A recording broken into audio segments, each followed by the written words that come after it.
Hey guys, my name is Jim and I've had thoracic outlet syndrome, or TOS, for close to 40 years now.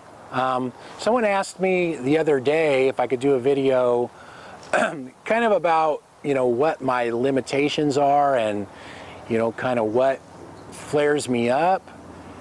And like right now I'm flared up, so almost anything I use my arms for hurts. And the pain it's up in my shoulders here, really tight in my neck, sides of my neck, kind of goes up into my head.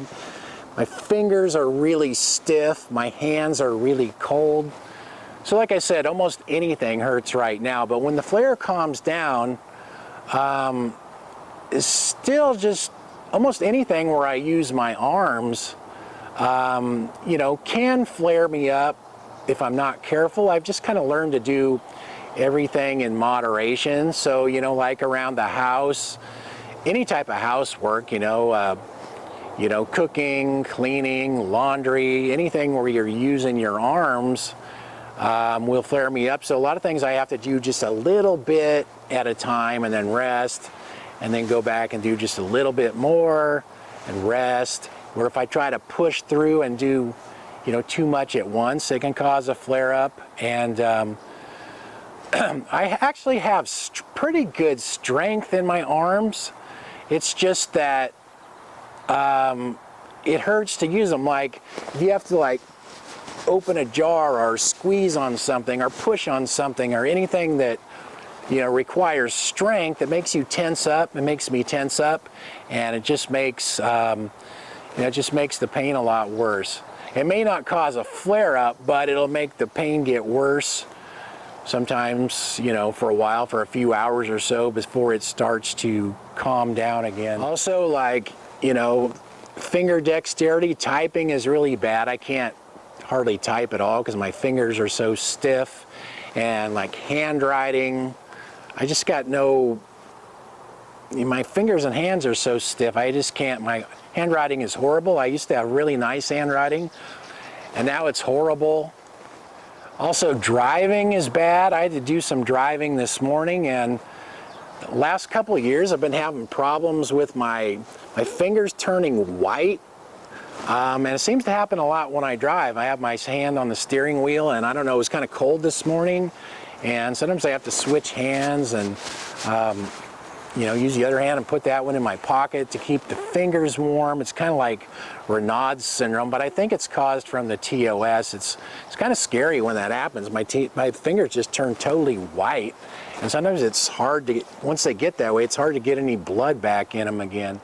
And it's kind of funny because I talked about cooking, but I actually have a cooking channel on YouTube as well. I actually started out doing a little bit of cooking on this channel, and then some of the viewers said, your cooking's pretty good, but it doesn't really mix with all your, your health stuff. You should start a cooking channel. And I really didn't think I was good enough, but I said, my arms hurt, so I just, do things the easy way and cut corners. I don't do a lot of mixing and chopping and use a lot of ingredients and all that stuff. And people said, but that's what we like. So I did start a cooking channel, and that channel's got, I think, over 700 videos on it now. So I kind of managed to take my disability and kind of turn it into a strong point as far as my cooking goes. But as far as, doing anything with my hands for more than just a few minutes at a time, I kind of have problem. Actually, what flared me up on this last flare up is I had a spinal fusion, a 2-level spinal fusion, lumbar fusion 2 years ago, and I've actually been getting where I can do a few more things. And I tried going fishing, and this river that's near me, you can only use lures. Usually when I fish, I just put my rod in a rod holder. I don't hold on to it. So I thought, well, I'm gonna go try throwing a few lures, and actually used my right arm. That's the arm that I had surgery on, I think it was in 1991.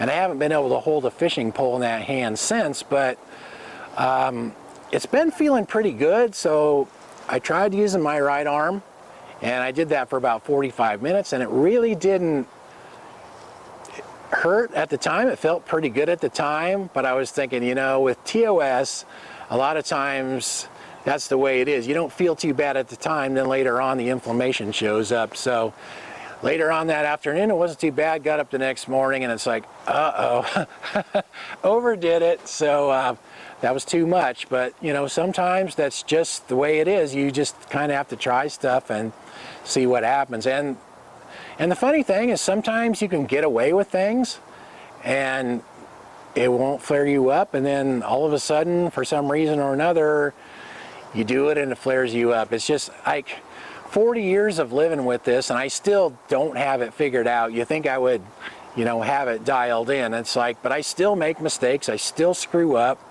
And the thing is, lately, I haven't had a lot of flare-ups. They've been, you know, fewer and farther between. And so you start to kind of forget how bad the pain is when you actually have a flare-up. So you start pushing it a little more and a little more and a little more. And then you get a flare-up and you're like, oh man, why did I do that? I forgot how bad it was. So that's kind of what happened this time. But almost anything repetitive that requires much arm use will flare me up if I do too much of it. And as far as clothing, like heavy clothing, really make me hurt a lot more. Like this jacket is really light, so it's pretty nice. In the summertime, it's even better. I actually like to just cut the sleeves off of my shirts because even just, you know, sleeves, even short sleeves, actually can make me hurt more. So it's like, I really don't have very good style. I really don't care what I look like. I just try to dress what's the most comfortable for me. And the less clothes, the lighter the clothes are, the better I am. It's like, you know, I've seen women say they have a really hard time wearing bras and stuff like that. And I could see why just anything tight on my shoulders really bothers me. So I hope that's helpful. And if you have questions, feel free to ask them in the comments section. Thanks for watching. See you guys.